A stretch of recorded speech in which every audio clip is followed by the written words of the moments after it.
오빠 안녕. 안녕. 음. 왠지 모르게 약간 낯설다, 근데. 치마를 입어서? 아니, 그것 때문은 아니고, 어제가 또 대선이었잖아. 그러다 음. 보니까 하루 쉬고 와서 그런가? 그러니까 뭔가 일상 복귀도 조금 주춤해지고 렉도 걸려 머리에. 렉도 약간 걸린 것 같고, 또 음. 최근에 시장이 계속해서 하락만 나오다가 오늘 급등이 나오니까, 뭔가 기쁘면서도 약간 뭔가 낯설다? 어. 이러면서 또 급락하면 어떡하지? 뭐 이런 느낌도 들면서 뭔가 좀 낯선 느낌? 오늘은? 맞아. 근데 낯선 게 이게 하루 오르고 하루 내리고 시장도 그런데 거기 안에 있는 구성 종목들도 뭐 얘가 올랐다가 쟤가 내렸다가 하는데 이게 세상에 원자재 안에서도 뭐 오르락내리락 너무 반복돼서 오늘 자동차의 밥이라고 할 수 있는 정유 한번 다시 한번 우리가 초점을 맞춰보고 저는 전기차의 피 아니면 뭐 밥, 뭐 쌀, 뭐 이 정도라고 할 수 있는 니켈 한번 추적을 해볼까 해 공부를 해보자. 일단은 내가 내연기관차의 밥이라는 유가 움직임이 심상치 않아서 체크를 해봤는데 우리가 지난주에도 이 얘기 했었잖아, 원유. 그 이후에도 폭등 폭락을 반복해. 오빠 지금 내가 준비한 차트 보이지? 준비를 해왔는데 막 치솟았다가 또 하루 만에 또 급락하고. 지금 또 13% 급락을 하고 이게 불안하게 움직이는 걸 보니까 전쟁이 좀 실감이 난달까? 오빠는 어때? 전쟁 장기화에 따라서 지금 유가, 에너지 가격, 그리고 앞서 말했던 니켈을 비롯한 관련된 이런 주요 광물 가격, 뭐 이런 부분 같은 경우에도 급등을 하는 모습 자체가 나타나고 있지. 뭐 주요 원자재라고 표현하는 게 낫겠다. 이런 원유라든지 에너지, 원자재 이런 가격이 급등락에 따라서 관련된 종목들 같은 경우에도 최근에 시장 줄 세우기, 우리가 지난주에 얘기했었잖아. 딱 그에 따른 영향 그대로 나타나고 있는 것 같아. 지금 유가 같은 경우에도 WTI 기준으로 얼마 전에 100불 넘었었고, 그러던 것이 최근에 단기 관측에서 러시아 이런 에너지, 이런 원유 이런 부분을 좀 수출이라든지 이런 부분이 제한이 들어갈 경우에 단기적으로 150불, 한쪽에서는 170불까지도 단기적으로 급등을 할 수 있다. 이런 우려감 때문에 최근에 장중 기준으로 보면 130불까지도 터치하고 왔었지. 그러다가 뭐 종가 기준으로 따지면 한 120불선 넘어서는 모습이 나타나다가 갑자기 러시아, 우크라이나 다시 한번 어느 정도의 이런 그 우크라이나가 나토 쪽 가입하지 않을 수 있다. 젤렌스키 대통령 입에서 나오면서 협상의 여지 이런 부분이 있다 보니까 다시 한번 이런 전쟁 리스크가 수면 아래로 떨어질 수 있다는 기대감 때문에 관련된 종목들의 하락 자체가 나타났었지.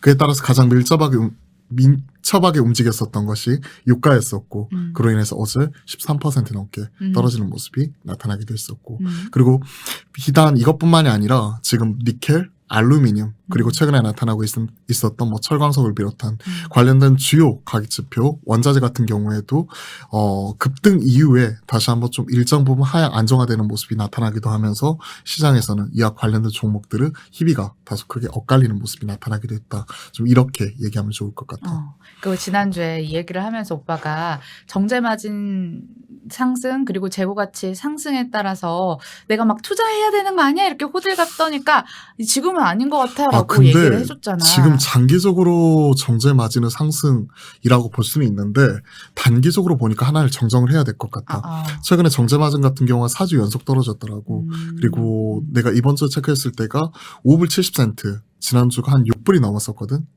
그렇기 때문에 최근에 정제 마진은 한 4주 연속 떨어지는 모습이 나타나고 있어요. 즉 유가 자체가 워낙 가파르게 올라오다 보니까 이에 따라서 이제 일정 부분은 그 타임렉이 발생을 하는 부분과 그리고 원가 단위 올라가다 보니까 이로 인해서 정제 마진 자체가 좀 떨어지는 부분 자체가 나타나는 것 같아. 다만 최근에 뭐 정유주 같은 경우에는 지금 그 3월 달에 유가 100불 가정 시에 S-오일과 SK이노베이션 이에 따른 재고자산 평가 이익 같은 경우가 S-오일이 4천억대 그리고 SK이노베이션이 약 7천억대였어. 1분기 추정이 된 재고자산 평가 이익 자체가. 그렇기 때문에 최근 그런 부분을 놓고 보면 다소 엇갈리는 상황 속에서도 최근에 정유주 같은 경우에는 국제 유가에 따라서 등락을 거의 비슷하게 반복을 하는 것 같다. 그리고 하루 오르고 하루 떨어지는 이런 모습이 계속 나타나고 있고 전쟁 관련해서도 지금 뭐 3차 회담까지 했지. 그리고 나서 이제 4차 회담 이렇게 한다고 하는데 그에 따라서 기대감이 있으면 이와 관련된 종목들은 오히려 떨어졌다가 그리고 뭐 관련해서 별 성과 없으면 다시 한번 올라갔다가 이런 모습이 계속 되풀이되고 있기 때문에 하루 오르고 하루 떨어지는 이런 모습이 계속 되풀이되는 게 맞는 것 같아. 그렇다고 시장에서 뭐 어제 올랐으니까 오늘 떨어지고 오늘 떨어졌으니까 내일 오르고 이런 게 아니라 최근에 나타나고 있는 오르락 내리락 하는 것 자체가 거의 두서없이 치고받는 양상이 계속해서 나타나고 있는 변동성 장애다. 좀 이렇게 평가를 하는 게 그래서 맞겠지. 요 파도를 타니까 어찌됐든 투자 전략은 지금은 볼 때가 아닌 것 같다라고 지난주에 정리를 해줬는데 아니 정말 샀으면 오늘같이 하락하는 날 큰일 날 뻔했어. 오빠 너무 도움이 돼가지고 고맙다는 말을 해주고 싶고 지난주에 잠깐 올라가기도 했었어. 그래. 올라가기도 했다가 또 급락이니까 이쪽은 그냥 이렇게 얘기하면 될 것 같아. 선수들의 영역. 손 빠르고 발 빠르신 분들의 영역. 그러니까 내 표현을 빌리자면 손 빠르게 진입을 했다가 발 빠르게 도망 나올 수 있는 분들은 이런 영역이고 꼭 매매를 하고자 하는 분들이라면 엇박 매매. 그러니까 이렇게 많이 떨어질 때 두려움을 사가지고 많이 올라갈 때 팔고. 더 올라갈 것 같은 희망을 파는. 아, 그러니까 엇박으로 매매를 해야 될 것 같아. 그게 역발상으로. 사람이 또 심리가 그렇게 안 됩니다. 쉽게. 그러니까 어려워. 예. 그러다 보니까 선수들의 영역이라고 얘기를 한 거지. 그래서 또 다른 투자 전략으로 내가 생각을 해봤다. 고민 끝에 아니 그러면 반사 수의 이익 기대감으로 신재생 에너지 관련주 오르고 오늘도 오르더라고. 뭐 큰 폭은 아니지만 왔다 갔다 하긴 했는데 오르긴 올랐어. 뭐 CS 베어링이라든지 풍력 관련주 등등. 오늘은 좀 떨어지는 모습이던데 아까. 오전이랑 다르게 오후에는 조금 반납을 하긴 하더라고. 어찌됐든 요즘 움직이는 게 심상치 않으니까 투자하는 거 어때? 신재생 에너지 관련주. 그쪽은 사실 정책 관련주로 많이 봐야 될 것 같아. 최근에 신재생 관련되어서 보면 원전하고 같이 얘기를 하더라고. 기존에는 탈원전 정책 이런 부분이 지난 5년간 진행이 되어 왔었고 최근 문재인 대통령 입에서 이런 부분에 있어서 탈원전 정책에서 한 발 물러서는 모습 자체가 나타나면서 친원전까지는 아니지만 탈원전 정책 자체가 이제는 약간 수면 아래로 가라앉는 느낌이야. 그리고 이번에 윤석열 당선인 같은 경우에 원전 이런 부분에 있어서 주요 정책 공약사항 중에 하나잖아. 친원전 쪽으로. 그러다 보니까 그와 관련된 움직임이 나타났다는 게 오늘 시장의 특징이었고 뭐 보성 파워텍, 한전기술, 한전 KPS 뭐 등등등 관련된 종목들 같은 경우가 같이 움직이는 모습이었고 원전과 더불어서 지금 탄소 중립이 주요 공약이잖아.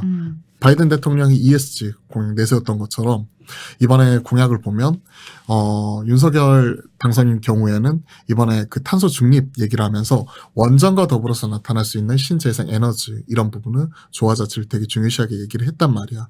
그러면서 오늘 상대적으로 수소 관련된 종목들도 사실은 수소경제 활성화 관련되어서 문재인 정권을 통해서 계속해서 우리가 드라이브를 걸었던 부분인데 사실 그와 관련돼서 반대되는 움직임이 나오면 오늘 빠져야 되는데 오히려 상대적으로 좀 안 빠지고 견조하게 버티고 올라왔던 것이 결국 이런 투트랙으로 투트랙으로 탄소 중립 뭐 이런 쪽으로 가게 된다면 얘기를 했었던 친환경 관련된 태양광, 풍력 그리고 수소 관련된 그리고 원전 관련된 이런 종목들 같은 경우는 계속해서 시장에서 주목을 받을 수가 있을 것 같다. 계속 주목받는다. 계속 주목을 받을 수가 있을 것 같고 그동안에 가장 피해가 컸었던 쪽이 원전이었기 때문에 원전부터 오늘 먼저 올라왔었고 그리고 나서 이제 태양광이나 뭐 풍력 같은 경우에는 사실은 이런 쪽 같은 경우에는 사실 좀 오늘 같은 경우에 좀 흔들림이 나오는 게 전쟁 관련된 리스크가 불거질 때마다 올라왔었던 쪽이 태양광이랑 풍력이었단 말이야.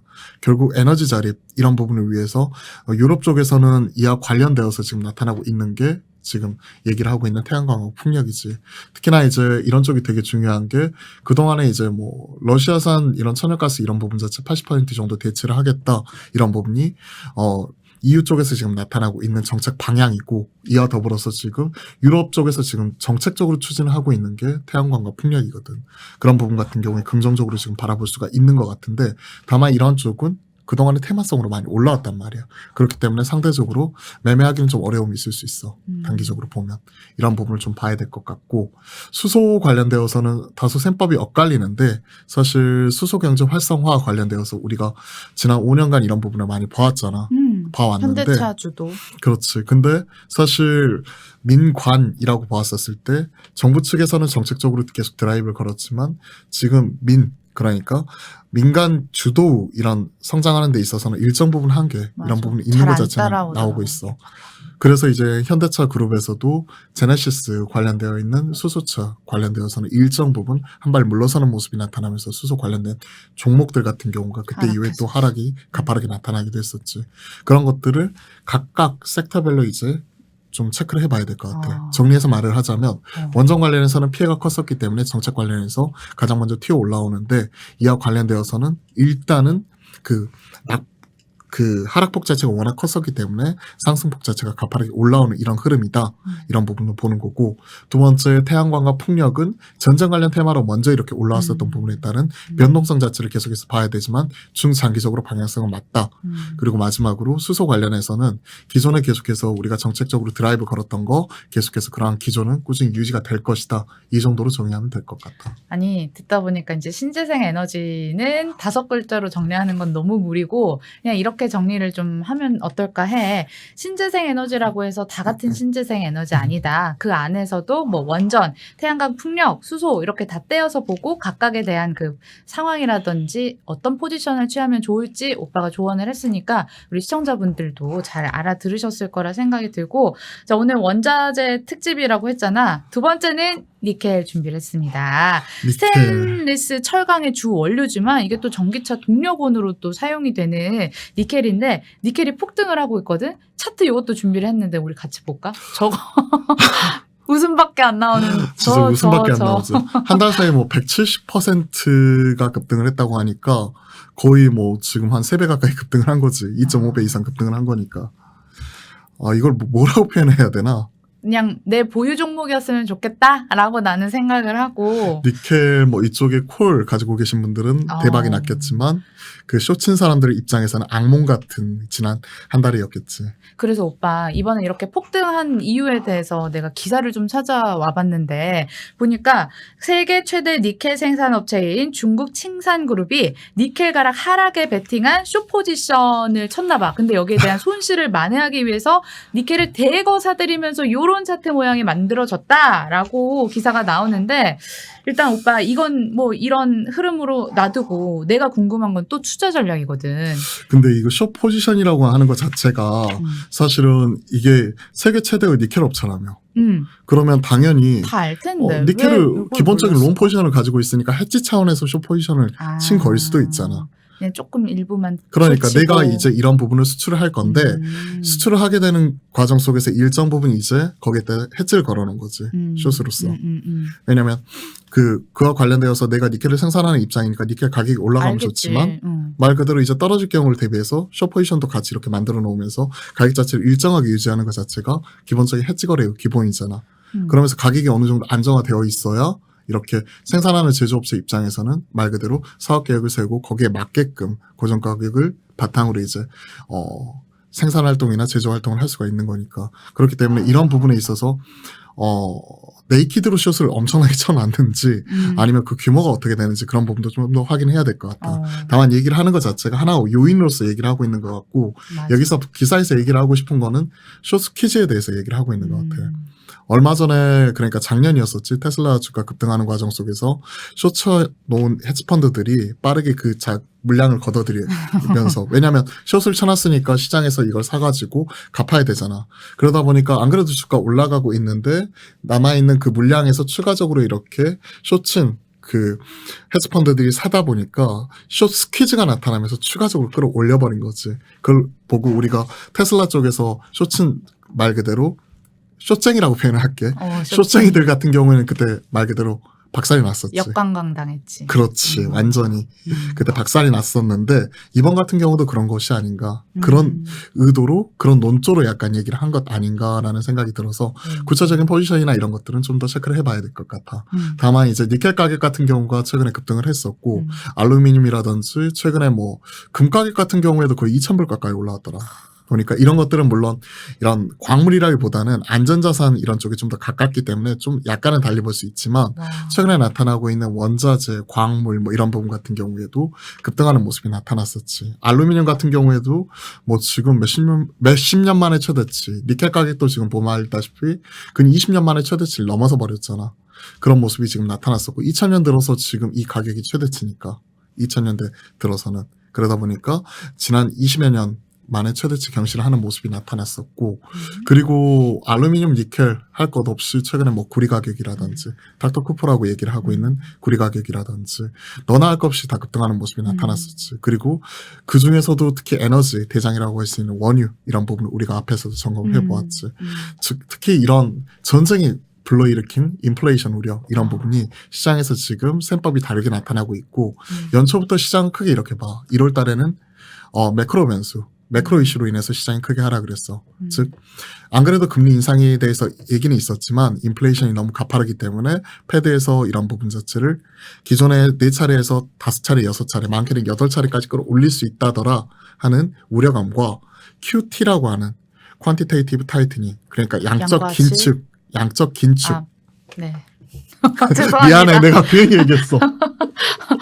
QT라고 하는 네. 양적 긴축을 통해 가지고 이거를 시장에 있는 유동성을 흡수를 하겠다는 거지. 원래 계획은 2024년 이후였거든. 네. 근데 이런 부분을 땡겨서 2022년부터 빠르게 유동성 흡수하겠다는 거지. 왜? 시장에서 지금 완연해 있는 이런 인플레이션 기대 심리 자체를 잡겠다는 부분이 1월 달에 나타났었던 매크로적인 흔들림이었고 2월 달에는 지금 얘기하고 싶은 이런 전쟁으로 인한 지정학적 리스크 이런 흔들림으로 인해서 1월달, 2월달 같이 이렇게 두들겨 맞았었던 거지. 그리고 나서 이제 3월달 들어서 이런 전쟁 리스크나 그리고 이번 다음 주에 당장 이제 FOMC가 있잖아. 거기에서 금리 인상이 나타나게 됐을 때 장기적인 가이던스, 통화 정책적인 가이던스 이런 부분이 나오게 되면 일정 부분은 불확실성 해소가 될 수 있다는 측면에서 사실 3월달이 정말 중요한 한 달이야. 그렇기 때문에 이런 부분을 보고 싶은데 지금 얘기하고 있는 이러한 부분은 결국 인플레이션이야. 인플레이션 이런 부분이 특히 현실화되어가는 과정 속에서 특히 안 그래도 울고 싶은데 뺨을 때려줬고 불난 집에 기름을 부어버리는 게 이번에 러시아와 우크라이나의 지정학적 리스크 전쟁이었다는 거지. 그로 인해서 단기적으로 이렇게 급등하는 부분 자체가 나타났었고 이로 인해서 언제까지 이렇게 계속해서 올라가진 않을 거야. 분명히 경기가 회복이 되는 과정 속에서 나타나고 있는 에너지 가격의 인상과 원자재 가격 이런 부분이 디맨드 푸시 그러니까 수요가 이렇게 이끌어가는 이런 부분 같은 경우에는 오케이. 하지만 지금 현 시점에서는 디맨드가 아니라 서플라이 자체가 스퀴즈가 되는 과정 속에서 지금 나타나고 있는 이러한 부분이기 때문에 이에 따른 우려 이런 부분 같은 경우는 전쟁 리스크가 일정 부분 완화가 되는 모습이 나타나면 분명히 수면 아래로 다시 한번 떨어질 수 있는 부분이고 이러한 부분을 반영을 해서 지금 급등 아니면 급락처럼 시장에서 지금 현재 말 그대로 변동성이 나타나고 있는 부분이지. 사실 상당히 어려운 부분이야. 그러면 우리가 생각해 볼 수가 있는 게 시장에서 이와 관련된 무슨 관련주 니켈 관련주 예를 들어서 시장에서 얘기하고 있는 게 이게 스테인리스 쪽 이런 쪽으로 쓰이는 거고 이쪽 관련해서 이제 그 B2B 플랫폼을 운영하고 있는 쪽이 황금 ST 뭐 이런 기업이 있고 그리고 뭐 TCC 스틸 뭐 이런 부분이라든지 T플렉스 세아특수강 UST T플렉스 이와 관련된 종목들이 있고 특이하게 최근에 뭐 TST라든지 그리고 T플렉스라든지 아니면 UST 막 얘기를 했었지. T플렉스나 TCC 스틸. 나도 약간 헷갈렸다. TCC 스틸 같은 경우는 최근에 리포트도 나왔어. 그러면서 최근에 좀 이런 부분에 NR이긴 하지만 좀 기관 쪽에서 이런 부분 다루는 모습이 나타났었고 그래서 니켈 관련된 종목들이 최근에 이렇게 시장에서 반응이 나왔다. 이렇게 얘기하면 될 것 같고 유가, 원유 관련주는 심플하잖아. 그냥 SOL, SK 이노베이션 그리고 GS 이런 부분이고 그중에서 좀 더 필요한 업체로는 SOL 이런 부분이 해당이 되는 부분이고 알루미늄 관련해서는 뭐 워낙 많은 종목이 있지. 사마알루미늄 그리고 뭐 사마알루미늄과 그 다음에 조일알루미늄 그 다음에 그 알루코 뭐 이런 종목들도 있고 뭐 그 외에 등등등등 많이 해당이 되는 부분인데 우리가 여기서 한 걸음 더 나아가게 되면 니켈이나 알루미늄 이런 쪽 같은 경우는 전기차 이쪽이 소재로 쓰이는 부분이잖아. 특히 양극재 전기차 4대 소재가 뭐지? 다시 한번 복습을 해보자면 자 양극재, 음극재, 전해질, 분리막 그렇지. 네. 똑똑해. 그렇지. 그 중에서 원가단에서 가장 크게 차지하는 비중 양극재 부분이 양극재야. 네. 양극재에서 우리가 얘기를 하고 있는 최근에 배터리 성능을 끌어올리기 위해서 하이니켈 배터리 이렇게 들어봤지. 니켈 비중 자체를 크게 끌어올리고 있어. 뭐 NCM 기존에는 뭐 822, 그 다음에 최근에 9반반. 9반반. 그 재밌어. 그러니까 니켈 뭐 90%, 그 다음에 뭐 코발트라든지 그 다음에 망간 뭐 이런 부분을 반반씩 5%씩 그러면서 코발트 가격이 워낙 비싸기 때문에 향후에는 코발트 프리 배터리 뭐 이런 부분 뭐 개발을 한다고 이런 얘기도 있고 뭐 여러 가지 뭐 새로운 배터리 얘기도 나오고 있는데 여튼 지금 얘기를 하고 있는 게 하이니켈 배터리에서 니켈 비중을 90% 이상으로 끌어올린다고 하니 니켈 가격이 170%씩 올라갔어 한 달 사이에. 엄청 부담이지. 그러면- 만드는데 비싸지니까 니켈. 그렇지. 그러면 양극재 업장에서는 니켈을 수입을 해와가지고 이런 부분을 만드는데 부담스러운 거지. 근데 문제는 니켈을 수입을 해왔어. 그러면 원가가 올라갔으니까 말 그대로 그 양극재를 만드는데 당연히 비용 자체가 큰 폭으로 증가를 했을 거란 말이야. 근데 그걸 어디에 팔 거야? 양극재를. 배터리 셀 업체. 배터리 셀 업체 어디야? LG LG 솔루션, 엔솔, 삼성 SDI, SDI, SK 이노베이션. 응. 근데 그쪽하고는 모듈 고정 가격 이런 부분이 있을 거란 말이야. 그리고 그쪽에서도 수익성 지금 압박받고 있는 상황에서 원가 단위 이렇게 올라오는 거 그런 부분을 장기적으로는 이런 부분에 있어서 결국 올려주긴 해야겠지만 그쪽 입장에서는 계속 CR, 코스트 리덕션 통제할 수밖에 없는 이런 상황인 거지. 그러니까 딱 지금 같은 경우에는 이게 비단 앞서 말했던 이런 관련된 종목들뿐만이 아니라 2차 전지 관련된 소재 업체들, 양극재 업체들, 그리고 셀 업체들 이런 부분까지도 같이 연쇄적으로 영향을 미칠 수 있다는 것 자체는 우리가 같이 고려를 해야 될 것 같다. 그럼 결론은 당분간 투자 어렵다네. 요거도. 이렇게 보자. 지금 얘기하고 있었던 우리가 세아특수광이라든지 UST, TCC 스틸, 그리고 T플렉스, 뭐 현대 BNG 스틸, 뭐 이러한 종목들, 니켈 이런 것들은 관련주만 한해서. 니켈 관련주는 테마, 순환매, 테마 순환매. 네. 5글자로 얘기하면 될 것 같고 지금 우리가 앞에서도 얘기를 했었던 LNF 나. 2차 전지나 LNF나 에코프로 BM이나 뭐 황산 코발트 만드는 뭐 코스모화, 코스모 신소재 뭐 이런 쪽도 다 여기에 해당이 될 수가 있겠지. 이런 양극재 업체 이런 종목들 같은 경우에는 당분간 중립. 당분간 좀. 왜 그동안에 주가가 많이 빠졌었거든. 많이 빠지는 가운데 대규모 에코프로 그룹도 한 7조 원 이상 투자 이런 발표하면서 다시 한번 돌리려는 모습이 나타나고 있고 인적 쇄신 카드 이런 부분도 꺼내들었었고 LNF도 어느 정도 이제 자회사를 통한 수직 계열화를 통해서 이런 부분은 좀 방어하려는 모습 자체 같이 나타나고 있기 때문에 많이 떨어진 이후에 그 다음에 좀 방향성을 봐야 될 거기 때문에 많이 떨어진 거 보면 좀 사고 싶기도 하지만 최근에 나와 있는 분위기 자체는 그렇게 썩 좋은 편은 아니야. 그렇기 때문에 말했던 대로 당분간 중립 이렇게 보는 게 좋을 것 같아. 일단 뭐 종목별로 우리가 투자 전략도 알아봤는데 시장 자체가 당분간 뭐 안정이 좀 돼야 그렇지. 그때 좀 적극적으로 투자할 생각이 들지 않겠어. 그 전까지 또 이렇게 공부를 해야 타이밍을 때마침 잘 잡아서 빠르게 판단할 수 있는 그런 추진력을 만들 수 있으니까 우리가 또 모빌리티 과외를 하는 거고 오늘도 이제 오빠랑 너무 공부하면서 똑똑해진 것 같아. 고맙습니다. 나도 똑똑해졌으면 좋겠어. 선생님한테 도움이 되지 않은 제자지만 근데 내가 항상 보면서 주식 시장에서는 꼭 이렇게 말씀을 드릴 수 있을 것 같아, 시청자분들에게. 네. 주식 시장에서는 똑똑하다고 돈을 다 벌면 사실은 교수분들이라든지 이런 분들이 돈을 정말 많이 벌겠지. 사실 나도 증권사에서 10년 이상 있으면서 근무할 때 뭐 대학 교수분들도 고객이 있었고 그렇지만 각자 가지고 있는 분야 스페셜티가 다 틀린 것 같아. 그러다 보니까 시장에서 지금 요구하고 있는 똑똑한 기준을 모르겠어. 그래서 내가 봤을 때는 시장에서 나타나고 있는 아카데믹하게 좀 스마트한 이런 머리보다는 오히려 스트리트 와이저라고 표현하는, 그러니까 우리가 삶을 살아가는 데 있어서 좀 뭐랄까 지혜롭다고 하는 사람들 있잖아. 그 눈치도 빠르고 사회성도 사회성도 만렙이고 뭔가 이제 어떤 일처리가 나타났을 때 책임감 있게 따다다닥 하고 이런 쪽이 좀 더 주식시장에서는 좀 더 필요한 것 아닌가. 그러니까 우리가 무슨 뭐 공학 박사, 무슨 수학 박사 이렇게 아카데믹하게 꼭 똑똑한 게 아니더라도 시장에서 좀 눈치 빠르게 그리고 뭔가 이제 유도리 있게 이렇게 잘 적응해 나가는 과정 속에서 좀 이렇게 지혜로운 사람이 됐으면 하는 이런 바람. 그런 사람들이 꼭 보면 시장에서 돈을 많이 벌더라고. 그러니까. 네.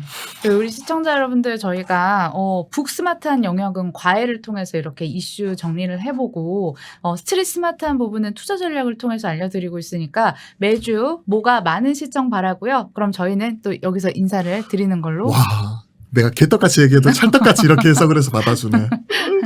네. 자, 그러면 인사드릴게요. 끝까지 시청해주신 여러분 고맙습니다.